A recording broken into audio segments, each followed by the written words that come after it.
Účelem mého díla nebylo nikdy bořit, ale vždy stavět, klást mosty, neboť nás všechny musí živit naděje, že celé lidstvo se sblíží a to tím snáze, dobře-li se pozná navzájem. Příslušníci avantgardy se vysmívali Alfonsu Muchovi, antikváre, adekvát, směšné.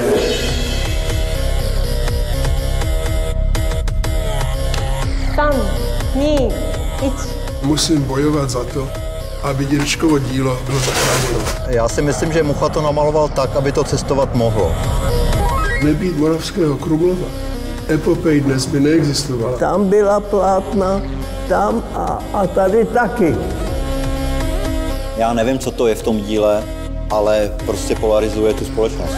Nic takového jako slovanstvo nikdy neexistovalo. Toto není naše historie. To je směšný nacionalistický konstrukt. Tschechen mögen vielleicht nicht so viel, aber Japaner mögen sehr gut.